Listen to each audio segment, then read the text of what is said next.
profesora de Historia, egresada del Instituto de Profesores Artigas, es escribana y abogada. Directora efectiva desde 1994 del Liceo número 6 Francisco Bauzá de Montevideo. En el año 2005 fue designada prosecretaria general del Consejo de Educación Secundaria. En el 2007 asumió como secretaria administrativa de CODICEN de la Administración Nacional de Educación Pública hasta el 23 de julio del 2010, en que renunció volviendo a la dirección del Liceo Bauzá.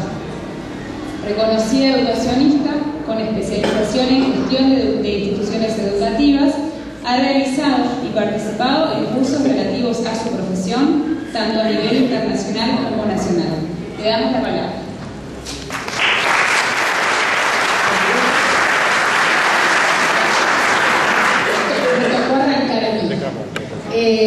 Buenas noches.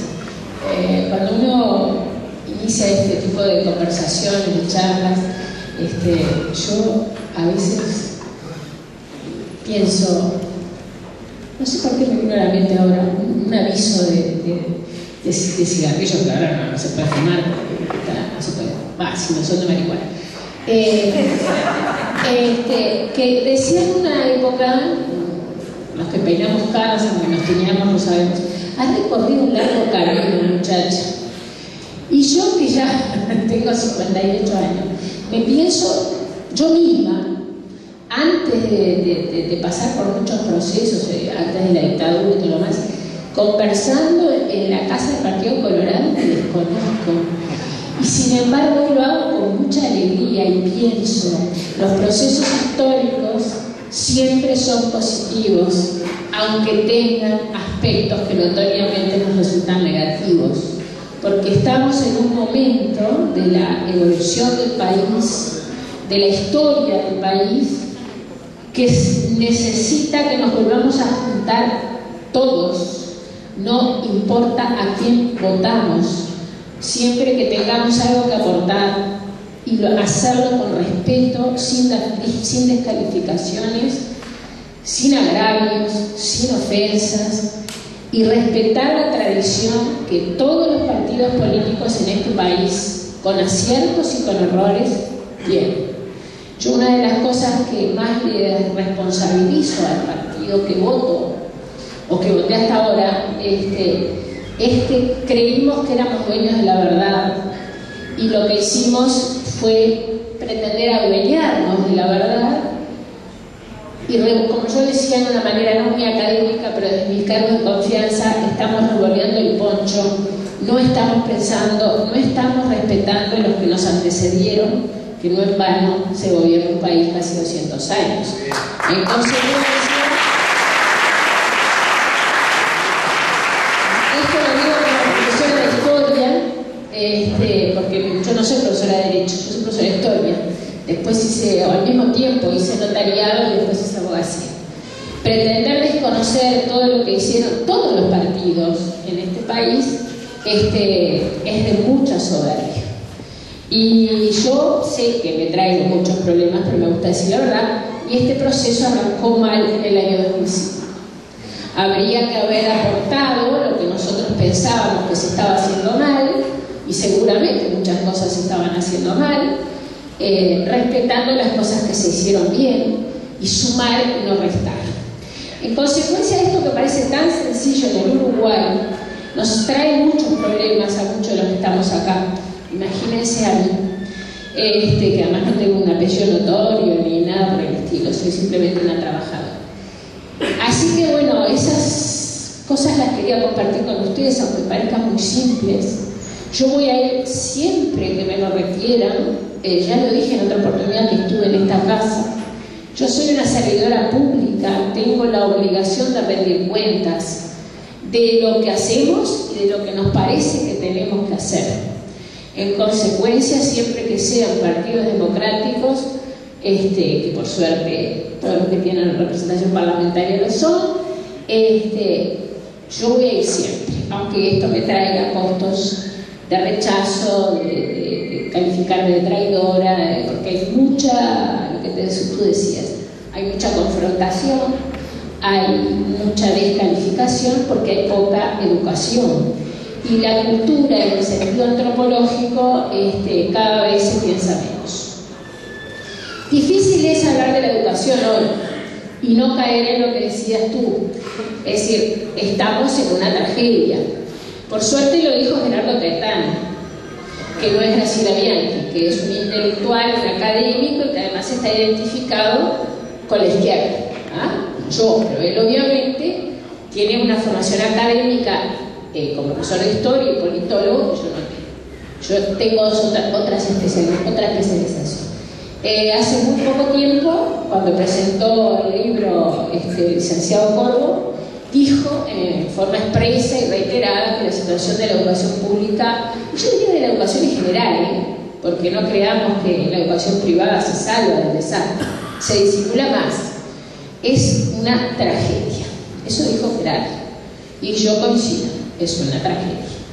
O sea que tenemos que pensar cómo salimos de esta tragedia, no solamente de una crisis, salimos de una tragedia, cómo salimos de una tragedia. Yo creo que siempre hay que mirar a las fuentes. No tenemos que renegar, como decía, de nuestro pasado y de la gente que supo hacer las cosas. Varela no era Sarmiento, ni pensó igual, ¿verdad? Porque nosotros siempre tuvimos nuestra peculiaridad, nosotros nos nutrimos de fuentes intelectuales internacionales, pero lo pasamos por la metabolización de la cabeza de los uruguayos. Y creo que vamos a tener que volver a las fuentes. Y yo en este caso coincido también con Gerardo en que el vallismo, y en esto no estoy metiéndome en ninguna interna, ni mucho menos, porque ya bastante tenemos nosotros, es un ejemplo de lo que debe hacerse con la educación y en general con todas las actividades culturales para sacar a un país adelante. Nosotros tenemos un problema fundamental y es otra vez la integración de la sociedad uruguaya. En lugar de ser la integración de los inmigrantes, que fue el gran desafío de fines del siglo XIX y principios del siglo XX, gran parte del siglo XX, y que la educación pública, en especial uruguaya, y la escuela en especial, y la educación secundaria, que tuvo una masificación de la que tanto se asustan y parece que descubrieron algo nuevo. Siempre que le vemos defectos a la educación secundaria decimos, es producto de la masificación. No, es producto de la estupidez humana no descubrir cuáles son los verdaderos problemas y no echarle la culpa a la masificación, porque siempre, de acuerdo al tamaño que tenía el país y de acuerdo a la cantidad de población, fue masificadora. La gran diferencia es, y esto coincido con Gerardo en el sentido de que no es una utopía con efecto retroactivo, sino que es ir a las fuentes, como los franceses me imagino que irán a la ilustración y toda la sociedad occidental a la ilustración, y no renegar de ella. Tenemos que buscar en la educación desesperadamente otra vez la integración social. Ya no más de los inmigrantes analfabetos en idiomas extranjeros, como era mi familia, por ejemplo, que yo siempre lo digo con mucho orgullo, mis abuelos eran jardineros y mis abuelas empleadas domésticas. Y mis padres, ya en el comienzo de la década del 40, se sentaron en los bancos del Liceo Bauzá, junto con los hijos del presidente. Y mi abuelo me lo contaba con mucho orgullo, y mis padres también. Entonces me dicen, Graciela, el Uruguay cambió. Sí, claro, mira qué novedad, pero hay que ver qué lineamientos generales, qué aspectos fundacionales de la educación uruguaya tenemos que aplicar al proceso de integración actual. Hoy tenemos problema de inmigración, no, tenemos problema de ruptura grave del tejido social. O sea, tenemos un problema de marginalidad cultural, que es lo que tenemos que integrar. Somos una sociedad desintegrada. Hoy día vivimos en una sociedad desintegrada. Es una sociedad donde la brecha entre los más ricos y los más pobres ya de repente no es tanta económica, no sé yo las cifras, igual no me cierra, porque yo tengo toda la gente de la zona oeste de Montevideo y les puedo garantizar que la macroeconomía me cierra, pero la micro no. De cualquier manera, cuando escucho cifras de PIT-CNT nada menos y que me dicen que el 40% de la población activa gana 10.000 pesos o menos, ahí me cierra la microeconomía. Entonces, aunque no fueran esas las cifras, el proceso de ruptura del tejido social y de desintegración social no lo tapamos con plata. Ni con plata ganada genuinamente ni con plata que da el Estado en forma de dádiva, menos. En consecuencia, la educación tiene que cumplir esa función de integración social. Pero el Uruguay cumplió esa función de integración social a través del Estado. Y eso no significa todo dentro del Estado. Está probado, es posible. Y después de haber luchado nosotros siempre en contra de todo lo que es lo privado, y las inversiones extranjeras, y las zonas francas, y la forestación, resulta que ahora todo eso se está haciendo. Y nadie acusa de traidor a Astori por impulsar esos lineamientos económicos, más allá de que Lorenzo sea el ministro. Entonces, en definitiva, el Estado tiene que volver a ser docente. El Estado tiene que volver a ayudarnos a integrar la sociedad uruguaya. Y la educación tiene que ser una de las preocupaciones fundamentales de los organismos públicos del Estado. El Estado tiene que ayudarnos a sacar a gran parte de nuestros jóvenes de la más absoluta y total ignorancia. Pero ignorancia, yo no los quiero aburrir, pero digo, hay que traer ejemplos para ver el grado de tragedia, ¿no? El Liceo Bauzá, disculpen, yo soy muy pragmática, por suerte tenemos gente como Renata que teoriza más, pero yo estoy metida en la trinchera y nosotros tenemos 102 grupos, una excelente muestra estadística para poder analizar la situación de la educación, 29 de los cuales son cuartos años. Y cuando yo digo que llegan analfabetos, llegan analfabetos. Y cuando hacemos las pruebas diagnósticas a comienzo del curso, uno se espanta. Recuerda Borges que se da a los argentinos, que los une el espanto, a mí me une el espanto también. Y hay pruebas diagnósticas, reitero que no los quiero aburrir, pero para que les sirva de ejemplo, quinto humanístico, estamos ya a las puertas de egresar para ir a la universidad y se supone, o si no para la vida, no hay problema, no se pone. Y los profesores pueden pruebas diagnósticas en educación ciudadana y ponen con nombre y apellido y ponen preguntas como por ejemplo cómo se llaman los poderes del Estado y quiénes integran cada uno de ellos, de qué manera un ciudadano participa directamente en el gobierno de su país, por qué el hombre necesita vivir en sociedad, cuántos intendentes en las elecciones municipales se eligen a nivel de todo el país y cómo se llama el intendente actual de Montevideo, Uruguay qué forma de gobierno posee. Digo, no los voy a aburrir con el resto de preguntas. Esta prueba que tenemos acá la hicieron 12 alumnos de un grupo que no es de los peores ahora. Solamente un alumno sacó aceptable y los demás todos insuficientes. Entonces, cuando a mí se me acusa de ser académica, elitista, exclusora y todo lo demás, digo que es una tragedia. Porque además estamos en quinto humanístico. En consecuencia, puedo darles muchos ejemplos, en sexto de ingeniería que no reconocen una ecuación de segundo grado, o alumnos de cuarto que tienen falta de ortografía en su propio apellido, es decir, no articulan una oración. Ustedes han oído a los decanos, sobre todo en la ingeniería, que es el que más ha salido a la luz pública, diciendo que menos del 8% comprendió un texto simple, porque no tienen comprensión lectora. Entonces, cuando se nos acusa de elitistas, de ser exclusoras y en definitiva pretender tener un nivel académico que no corresponde, la pregunta es, ¿cómo hacemos para construir ciudadanía? Porque creo que hoy es la primera prioridad que tiene la educación pública uruguaya. Construir ciudadanía.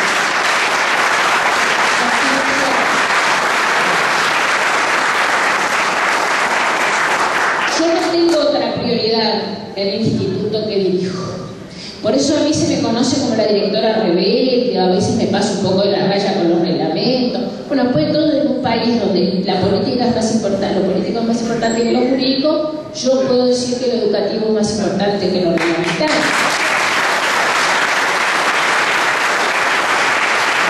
Y cuando yo intento hacer alguna innovación y cada vez me resulta más difícil, y se lo digo mirándole a los ojos a la clase política que está en actividad, cada vez nos resulta más difícil por aquello de que uno bueno vendrá, que uno malo vendrá, que bueno te hará. construir ciudadanía. Y es lo más difícil, porque en esta apertura de la brecha por la marginalidad cultural se nos va la República. Y yo creo que ya estamos en riesgos serios.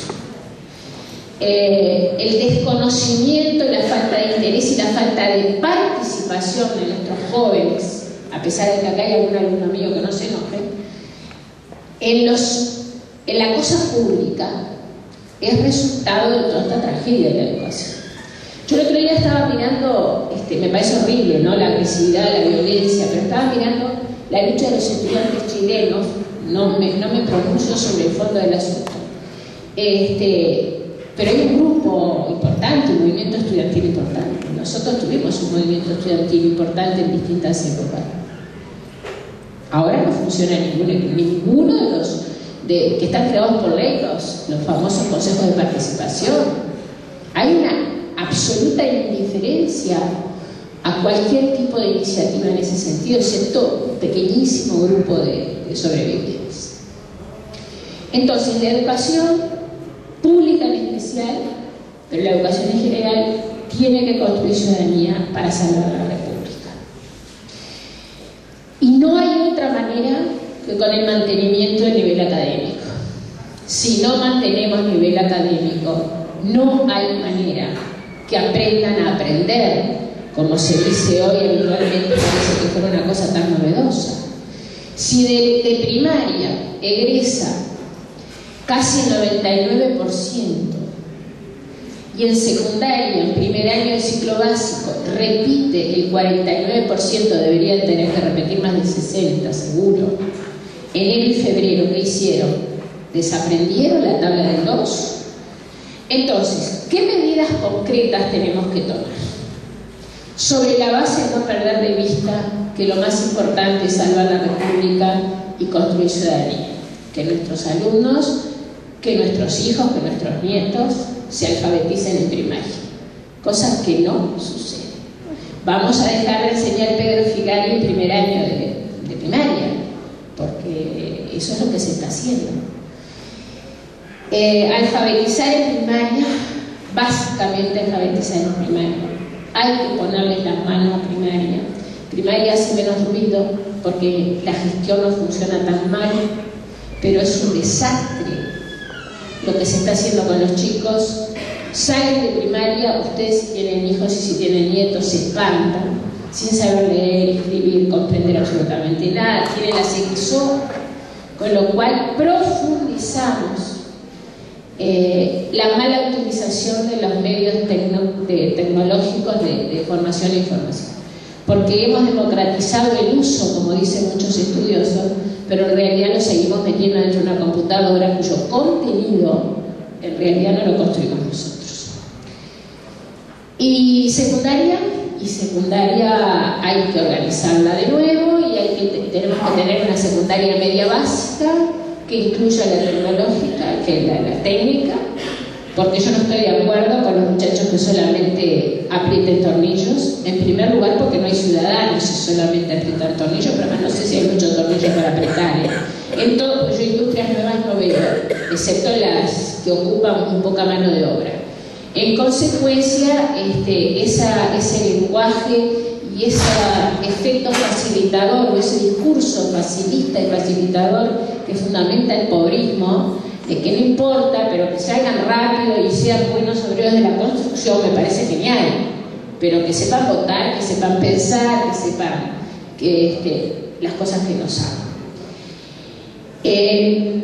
Y después la educación superior, también tecnológica y también general. Y terminar con la discusión si es terminal o no es terminal la educación superior, si la educación media es básica o no es básica, si es terminal o es camino a la universidad. Siempre que hicimos secundaria, si llegamos a la universidad o no, fue terminal, porque lo que nos daba era la formación integral para poder seguir adelante en un trabajo, en un país de servicio, fundamentalmente en un país de servicio, donde la educación general tiene que ser de muy buen nivel, rediseñándola, Y lo mismo con la Universidad de la República. La Universidad de la República es una universidad para ricos. El 0.4% del alumnado es del quintil más bajo de la sociedad. En consecuencia, toda la población está sosteniendo una educación superior a la cual no pueden ir los hijos del quintil más bajo de la sociedad. Es una pésima universidad para ricos. A mí no me seducen las teorías o el paradigma de la inclusión facilitada. Pero estoy perdiendo. Estoy quedándome sola. El paradigma de facilitar sin el esfuerzo, sin el estudio, sin el trabajo como valor, es el que está triunfando y se está consolidando a nivel de las más altas autoridades. En consecuencia, los que estamos en la trinchera estamos perdiendo. Y eso es una importante advertencia que les hago, porque de pronto ustedes están en otro nivel de discusión. Pero esa es la realidad. El paradigma que nosotros tenemos y que tiene la mayor parte de los docentes del Liceo Bauzá, que la educación, yo no tengo que enamorar a un estudiante, como se dice ahora, para que estudie. Como decía Barilco, la educación para el adolescente, para el niño, es el trabajo. Tendrán sus horas de esparcimiento, de todo lo lúdico, pero como decía Barilco, yo no me voy a disfrazar de payaso para enseñar a Borges. En consecuencia, estoy muy preocupada. Hace un año tal vez estaba preocupada, pero un poco menos. ¿Por qué? Porque hay una lucha todavía más viva entre los dos paradigmas. Y ahora se está consolidando el de facilitar. No controlar las inexistencias, no controlar los niveles de estudio, no importa lo que hacemos, el crimen institucional cuesta muchísimo resolverlo. Ahora, cuando uno encuentra que hay liderazgo y voluntad de las autoridades, es posible, pero cada vez hay menos. Y tenemos otro problema, y con esto voy a terminar porque no quiero extender demasiado, y si quieren hacer alguna pregunta encantada, a mí es lo que más me gusta. Estamos frente a una enorme debilidad institucional.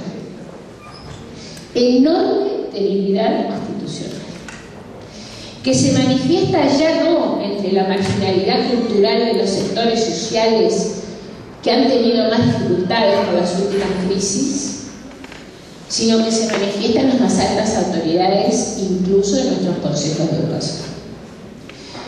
A mí la debilidad institucional me preocupa, porque se sabe cuándo se empieza, pero no se sabe cómo se termina, ni cuándo se termina.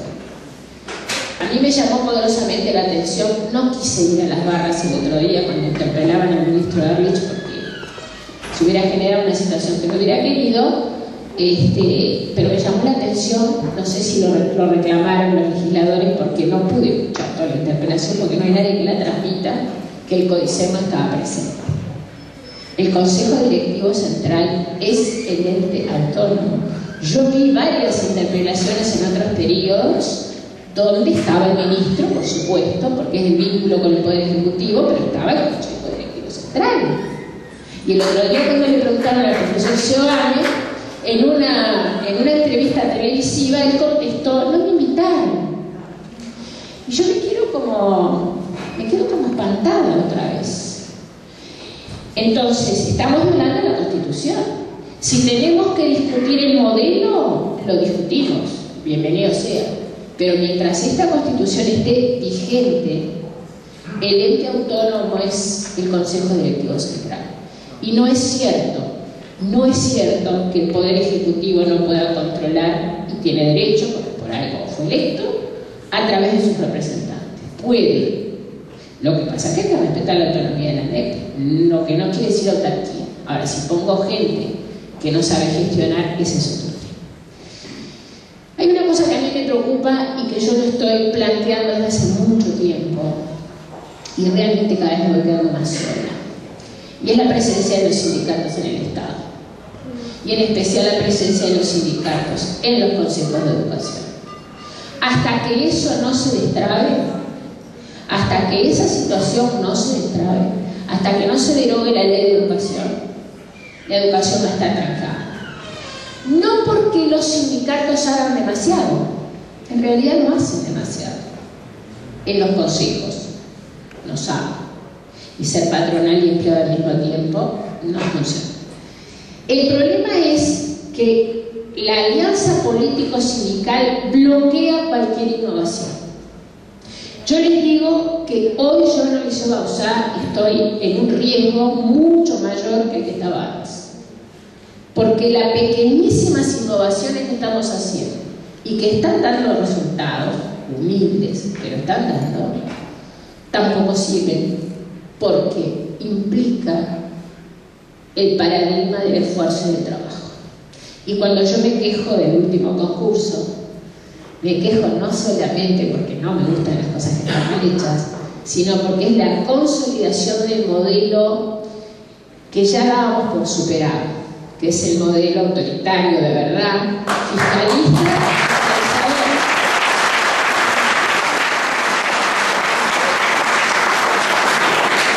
y fiscalizador, porque si bien yo logré que no viniera ningún inspector de los que estaban en la lista, y tengo una inspectora que cuenta con mi beneplácito desde el punto de vista de su trayectoria, los mensajes, sobre todo que están dando las inspecciones de asignatura a los docentes, son de miedo. La palabra hay que usar. Los profesores tienen miedo. Y si no hay un liderazgo muy fuerte que los respalde, tienen miedo. Y cuando yo anuncié el otro día con mucho dolor en el alma que el 28 de febrero me voy, me jubilo, porque entiendo que llegué a un techo, y fíjense qué ironía, en septiembre del año pasado en la Fundación Ideal del Partido Nacional, yo estaba en plena cruzada de que no cesaran a los profesores de 35 años o más. Y ahora acá en la Casa del Partido Colorado les digo, por este camino no hay solución. Si no rompemos realmente todas esas situaciones que dijimos, derogar la ley de educación, romper la alianza político-sindical, hacer una oposición responsable en el sentido de apoyar el paradigma del esfuerzo y del trabajo, yo personalmente, y con esto sí termino, no expongo a los 415 docentes que tengo a sanciones o a que les bajen el puntaje. En consecuencia, por eso hoy estoy más preocupada que hace un año, y por eso sí tiene que tener un espíritu muy positivo. Creo que la única manera de salir es iniciar una cruzada donde se forme una comisión de esas potentes, como que, digamos, sin tener demasiadas aspiraciones, pero y compararnos con esas situaciones, pero aquella sociedad amiga de la educación popular de fin del siglo XIX, pero algo muy parecido, porque solamente la sociedad puede volver a firmar el acuerdo y el pacto y el contrato con la educación, por el lado de las autoridades nuevas.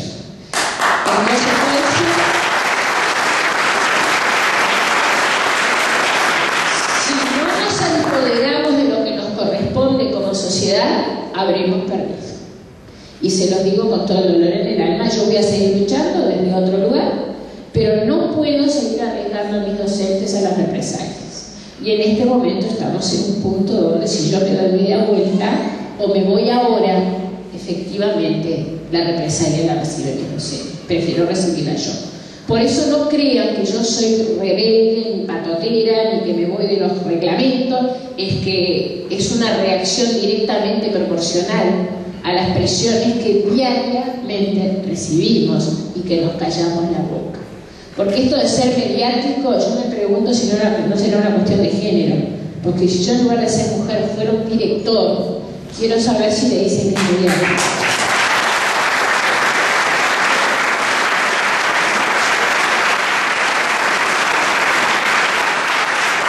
El profesor Gama no está acá, pero si estuviera, sabe que yo tuve muchos acuerdos y muchas discrepancias, y que me ligué todas las ocupaciones durante su gestión. Jamás salí a la prensa, cuando él mismo me decía que saliera.